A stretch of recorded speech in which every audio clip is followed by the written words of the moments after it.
सलमान साहब, कमीशन तश्कील दे दिया गया है। तसद्दुक़ हुसैन जिलानी साहब सरबराह हैं। 60 रोज़ में उन्होंने तहकीकात मुकम्मल करके वफाकी हुकूमत को रिपोर्ट जमा करानी है, जिसमें इल्ज़ामात की तहकीकात होंगी, ज़िम्मेदारों का तयन किया जाएगा और फिर जो कमीशन के सरबराह हैं वो कोई कार्रवाई भी तजवीज़ करेंगे। जो इल्ज़ामात हैं बड़े हसास और संजीदा नौयत के हैं, क्या ये कमीशन आज़ादाना काम कर सकेगा? देखिए, मैं पाकिस्तान की अदालतों के हवाले से हमेशा खुशगुमान रहा हूँ। आपको याद है, मैं हमेशा कहता था कि पाकिस्तान की अदालतों से ही सियासी लोगों को रिलीफ मिलता है। आखिरी रिलीफ वहीं से मिलता है कि नवाज शरीफ साहब को भी रिलीफ वहीं से मिला है और पाकिस्तान की पॉलिटिकल लीडरशिप माजी के अंदर भी उठा के देख लें।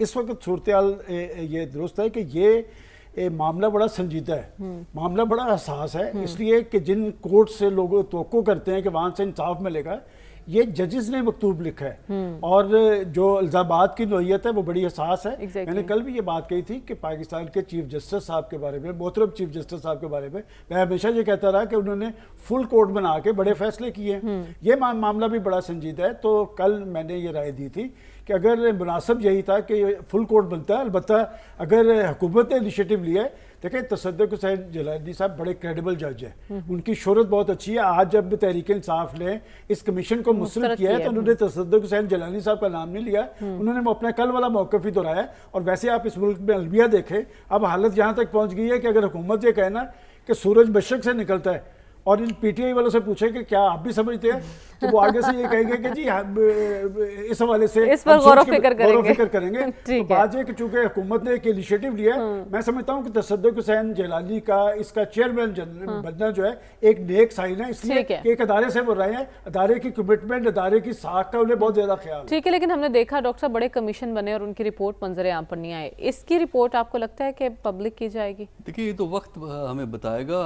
आमतौर पर कमीशन की रिपोर्टें पब्लिक नहीं होती। देखिए, जिन फॉर्मर चीफ जस्टिस साहब को अपॉइंट किया है वो उनकी रेपुटेशन तो बहुत अच्छी है, इमेज अच्छा है और वो हाईली प्रोफेशनल लीगल माइंड समझे जाते हैं। लेकिन बुनियादी नुक्ता ये है कि इसके टर्म्स ऑफ रेफरेंस क्या होंगे।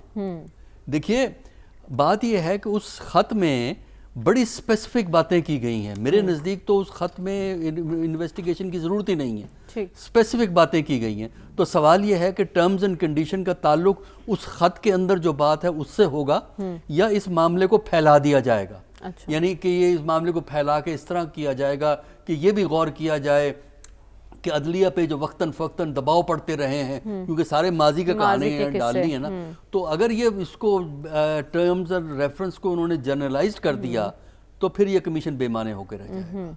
और मेरे नज़दीक उस ख़त की बुनियाद पे इक़दाम की ज़रूरत है। किस किस्म की आप इंक्वायरी करना चाहते हैं, उनसे ये पूछना चाहते हैं जजेस साहिबान से, आपने ख़त लिखा, अच्छा जी आपने ये बातें की, इसका सबूत लाइए। मैंने कल भी ये बात कही थी कि इंटेलिजेंस के काम का सबूत नहीं हुआ करता, और अगर सबूत मिल जाए तो वो इंटेलिजेंस बेकार होती है।